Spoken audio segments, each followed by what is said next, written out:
अधिवक्ता के तौर पर अपने कैरियर की शुरुआत करने वाले, बाद में वाम सेफ आंदोलन से जुड़कर बहुजन समाज पार्टी को अपनी लंबी सेवाएं देने के बाद उत्तर प्रदेश में विधानसभा के पूर्व अध्यक्ष और मौजूदा वक्त में आजमगढ़ जिले की दीदारगंज विधानसभा सीट से विधायक रहे सुखदेव राजभर की लंबी बीमारी के बाद आज निधन हो गया।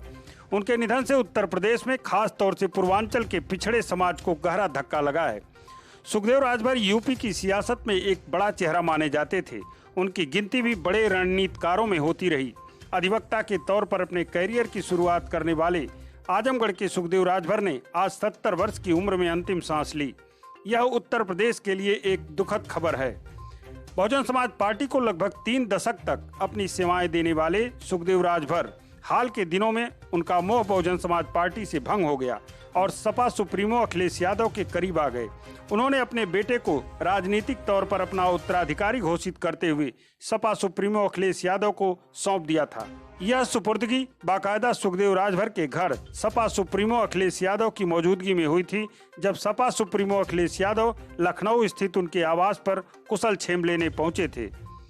सुखदेव राजभर का पैतृक गांव आजमगढ़ जिले का बड़गहन गांव है। मूल रूप से आजमगढ़ जिले के बड़गहन गांव निवासी सुखदेव राजभर ने LLB करने के बाद ही आजमगढ़ की दीवानी न्यायालय में प्रैक्टिस की और उसी दौरान वाम सेफ से जुड़ गए। अपने कैरियर की शुरुआत वकालत से की थी। आजमगढ़ के दीवानी कचहरी में उनके अच्छे अधिवक्ताओं में गिनती की जाती रही। इसी दौरान उनकी मुलाकात मान्यवर कांसीराम से हुई और उनके साथ मिलकर बहुजन समाज पार्टी को खड़ा करने में काफी योगदान भी रहा। वर्ष 1991 में विधानसभा चुनाव में जब वे पूरे उत्तर प्रदेश में राम लहर थी, तब वे उस दौरान बीजेपी के नरेंद्र सिंह को मामूली मतों से चुनाव हराकर लालगंज से पहली बार विधायक चुने गए। वर्ष 1993 में हुए उपचुनाव में उन्होंने लालगंज से दोबारा जीत हासिल की और दूसरी बार विधायक बने। इसके बाद उन्होंने सपा बसपा गठबंधन सरकार में राज्य मंत्री सहकारिता मुस्लिम वक्फ विभाग दिया गया। वर्ष 1994 अगस्त से जून 1995 तक वे राज्य मंत्री माध्यमिक शिक्षा व बेसिक शिक्षा भी रहे। 1995 में बहुजन समाज पार्टी की मायावती सरकार ने उन्हें माध्यमिक शिक्षा, बेसिक शिक्षा एवं प्रौढ़ शिक्षा विभाग का मंत्री बनाया था। वर्ष 1996 में हुए विधानसभा चुनाव में भाजपा के नरेंद्र सिंह से वह चुनाव हार गए। बावजूद इसके भी मायावती ने उन्हें विधान परिषद में भेज दिया। 1997 में इन्हें ग्राम विकास विभाग, अंबेडकर ग्राम विकास तथा प्रांतीय विकास दल विभाग का मंत्री बनाया गया। भाजपा व बसपा गठबंधन में बनी कल्याण सिंह की सरकार में भी ग्राम विकास लघु सिंचाई मंत्री भी रहे। वर्ष 2002 के विधानसभा चुनाव में वे लालगंज से तीसरी बार विधायक चुने गए। इसके बाद बसपा ने इन्हें संसदीय कार्य, वस्त्रोद्योग एवं रेशम उद्योग मंत्री बनाया। वर्ष 2007 के विधानसभा चुनाव में सुखदेव राजभर चौथी बार विधायक बने तो मायावती ने अपनी सरकार में उन्हें विधानसभा अध्यक्ष बनाया। इसके बाद 2017 के चुनाव में सुखदेव राजभर 5वीं बार दीदारगंज विधानसभा क्षेत्र से विधायक चुने गए। सुखदेव राजभर को अति पिछड़े समाज, खास तौर से राजभरों के बीच में उनकी गहरी पैठ मानी जाती थी। पूर्वांचल की सियासत में लगभग 8% राजभर हैं। इन्हीं के जरिए बसपा सुप्रीमो मायावती इन वोटों को साधने में लगी रही। हालांकि उन्होंने अपनी बीमारी के अंतिम दिनों में लगभग 3 दशक तक बहुजन समाज पार्टी से जुड़े रहने के बाद पार्टी सुप्रीमो की तानाशाही रवैये को देखकर उन्होंने राजनीतिक तौर पर संन्यास ले लिया और अपने बेटे को अपना राजनीतिक उत्तराधिकारी बनाते हुए सपा सुप्रीमो अखिलेश यादव को सौंप दिया। 18 अक्टूबर 2021 को देर शाम उन्होंने अंतिम सांस ली। उनके निधन से पूर्वांचल के लोग काफी दुखी हैं और पूर्वांचल की सियासत में खास तौर से पिछड़े समाज को खासा नुकसान हुआ है। गुड न्यूज भारत की तरफ से भी उनको विनम्र श्रद्धांजलि। अंतिम सांस लेने से पहले उन्होंने फरवरी 2021 में मुंबई में एक सभा में राजभर समाज को संबोधित किया था, जिसमें तमाम सियासी बातें बताए थे। हम आपको दिखाते हैं उनके कुछ अंश। पर है, अगर आप जितना सुंदर बन जाएंगे उतना अच्छा समाज बनेगा। ये पुराने लोग बेचारे जो कुछ बनाए या खाए, जो भी गरीबी अमीरी में, वो तो उनकी जिंदगी निकल गई। अब पूरा भरोसा नौजवानों पर है। आप जितना संस्कारिक बनेंगे, जितना सुंदर बनेंगे, जितना सुंदर पढ़ेंगे, जितना गरीब होते हुए भी पहन ओढ़ करके सुंदर रहेंगे, सब आपके ऊपर है। और इसका नौजवानों से कहूंगा कि इसका एक पीरियड है जिसको युवा शक्ति कहते हैं, पावर। ये 40-45 के बाद खत्म हो जाती है वो पावर। हमारे देहात में कहावत है कि 20 साल में पहलवान, 23 साल में विद्वान और 35 साल में धनवान। अगर बनना तो बन लो, इसके बाद खेला खत्म। लेकिन हमारे लोग यही उम्र को खत्म कर देते नाचने गाने और घूमने फिरने में। आप मत दूसरे की नकल करो, आप तमाम गंदी चीजों पे मत फंसो। आपको बहुत बड़ी पिक्चर या इस मोबाइल पे गंदी गंदी चीजें देखने का शौक है तो एक शौक पैदा करो। सुबह उठो, अपने माता पिता का उदास चेहरा देखो, अपने उस भाई की तरफ देखो जो जाड़े में भी गर्म कपड़ा नहीं पाया है, अपनी उस छोटी सी बहन की तरफ देखो जो जाड़े में चप्पल भी उसके पास नहीं है। और वही संकल्प लो कि मैं सुबह उस बहन भाई का चेहरा देखकर के संकल्प लूंगा कि अपनी जिंदगी का पूरा समय पढ़ाई लिखाई तैयारी करूंगा और इस कंपटीशन के युग में मैं भी जाके उसमें कूदूंगा और तैयारी करूंगा और ऐसे तमाम संस्कार पैदा करूंगा जिससे दूसरे समाज के लोग कहें कि हाँ भाई वास्तव में राजा सुहेलदेव के वंशज हैं। यह उनकी औलाद दिखाई पड़ा इसके अंदर, जिसकी धमनियों में एक राजा का खून दौड़ रहा है, क्योंकि स्वाभिमान से जीने की इसकी आदत अब बनती जा रही है।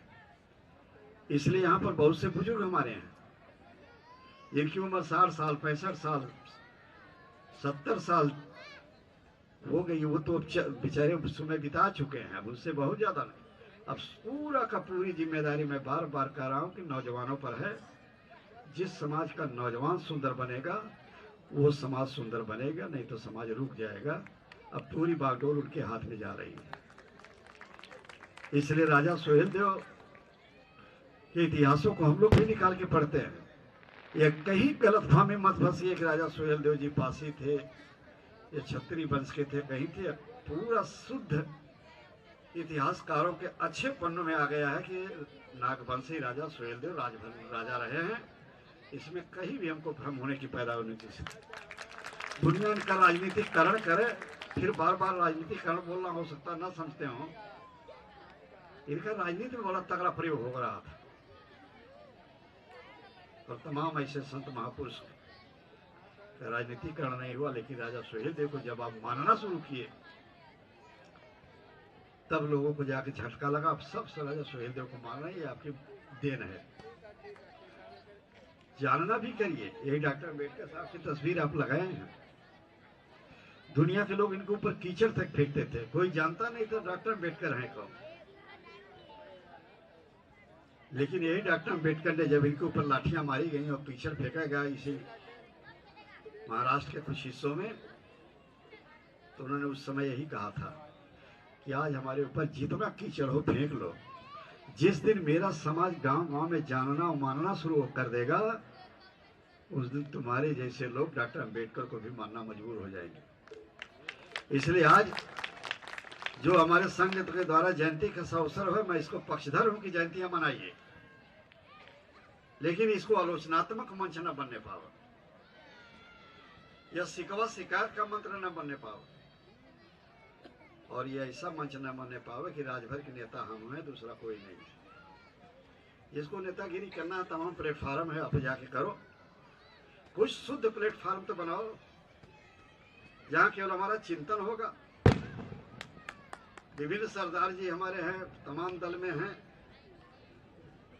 लेकिन जब गुरु नानक किए जाते हैं तो वहां दूसरा मंच बन जाता है। वहां पर अपने उत्थान के लिए, अपने महापुरुष के सम्मान के लिए मंच बन जाता है। इसलिए साथियों मैं इतना ही कहूंगा कि राजा सुहेलदेव को राजनीति का मंच मत बनाया करिए, कोई भी नेता हो। जिस दिन ये राजनीतिक मंच बनाएंगे हर महापुरुष हल्का हो जाता है, वह कमजोर हो जाता है। यहाँ तो इतने भाई बहन बैठे हैं, क्यों यहाँ तो एक पंचायत का रूप होना चाहिए कि सुखदेव राजभर से प्रश्न पैदा हो कि राजभर जी आप भाषण दे रहे, आखिर पिछड़ा क्यों हमारा समाज? आप लोगों ने जो प्रयास किया सफलता क्यों नहीं मिली है? आज आप फिर शिक्षा दीक्षा की बात फिर उभारना शुरू किए हैं। आखिर इस स्टेज पे यहाँ पहुंचा क्यों नहीं है? यह तो एक संवाद के रूप में बैठना चाहिए हम लोग। हम नहीं पक्षधर के बहुत बड़ा जलसा हो, 1500, 100, 200 लोग पंचायत यही हम लोग करते थे। अभी हमारे मऊ के बहुत से साथी होंगे, ये तिलोकी जी हैं, मऊ में हम लोग बोल रहे थे, यहाँ बैठे हैं। वहीं पर एक प्रस्ताव बना गया कि हमारी बहन बेटियां अब मऊ के कस्बे में घास लेके नहीं आएंगी, न बेचेंगी। यही बैठे हैं सब लोग। तगड़ा वहां पर सामाजिक दंड देने की जब ऐलान हुई, बंद हो गया। हमारी बेटियां स्वाभिमान से अपना दूसरा खेती बाड़ी में फंस गई। यही तो 7 रुपए की घास बेचती थी, मजाक लोग करते थे बाजारों में, और जितना सड़ा पड़ा फल सामान था वही खरीद के लेके गाँव पे जाती थी। तो छोटे छोटे हम लोग प्रतिबंध लगाने की कोशिश किया जाता था। हमारे पूर्वजों ने छोटे छोटे प्रतिबंध लगाए थे उस समय। इसलिए आज राजा सोहेल देव के मानने वालों, मैं ज्यादा समय नहीं लेता हूं।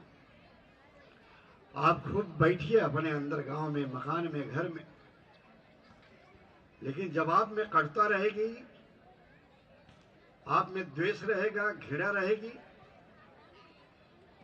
बगल में दोनों भाई बंबई में एक खोली में हैं, एक भाई जयंती मारा, एक ठो नहीं आएगा। इसलिए नहीं आएगा कि गांव में हमारा मुकदमा इससे चल रहा है, इसलिए अगर ही जयंती में जा रहा तो मैं नहीं जाऊंगा।